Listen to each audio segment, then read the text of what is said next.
now Yaakov Lappin, who is the military correspondent for the Jewish National Syndicate, currently stuck in London, but very much connected to what's happening in his home country of Israel.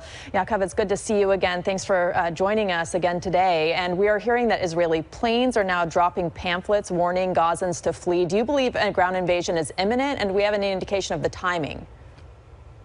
I think a ground offensive is definitely inevitable. I don't know exactly when it will be launched, but it will clearly be launched in the near-term future because the Israeli defense establishment will want to continue the momentum and not freeze, where all kinds of other developments could happen that could get in the way of this forming offensive. So there's no doubt in my mind that it's going to happen. It's going to happen soon.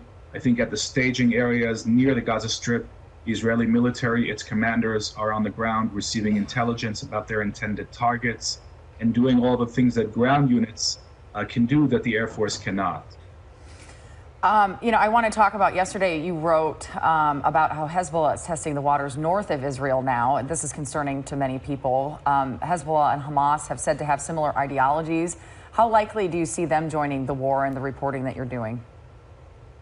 So the question of Hezbollah joining is open. I think that it has to be under a question mark, not an exclamation mark, because really nobody knows. The decision, in my opinion, will be made in Beirut by Hezbollah chief Hassan Nasrallah, and he's going to weigh up how the situation unfolds and make his decision accordingly. We've already seen in the past 3 days Hezbollah do the minimum that it felt that it needs to do in order for after this war, when Hamas turns around, whatever's left of it, and says, what did you do for me? Hezbollah will be able to point at drones that it sent over, the mortars that it fired, the anti-tank missiles that it fired. But this is the bare minimum. So we have to be very, very careful about this scenario. It's clear that the Israeli military is preparing for that option. The sheer number of reservists that have been called up, they're not all for the Gazan arena, in my opinion. Israel is making sure that it's prepared for that scenario. And beyond signaling solidarity with its fellow terrorist army, which is what Hezbollah is doing here for Hamas, the question of where things go forward is extremely dynamic and unpredictable. We spoke with an Israeli journalist on the ground yesterday who said hearing President Biden's speech about Israel and his unwavering support from the U.S. for Israel was like oxygen for her yesterday.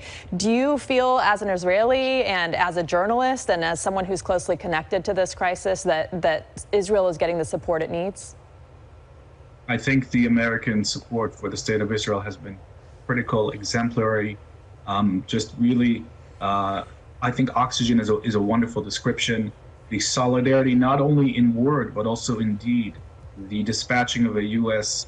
Aircraft carrier strike group sending a clear message of deterrence to Hezbollah and to Iran. The sending of armaments. So this combination of word and deed and making clear that the U.S. Has Israel's back is extremely important because Israel right now is going through the darkest period in its history. As are the Jewish people at large globally. So this will never be forgotten, America's assistance, and it's being received with really just endless gratitude, I think, in the state of Israel. Well, Yaakov, thanks so much for joining us. We really appreciate you being with us this morning. Stay with KCAL News and KCAL.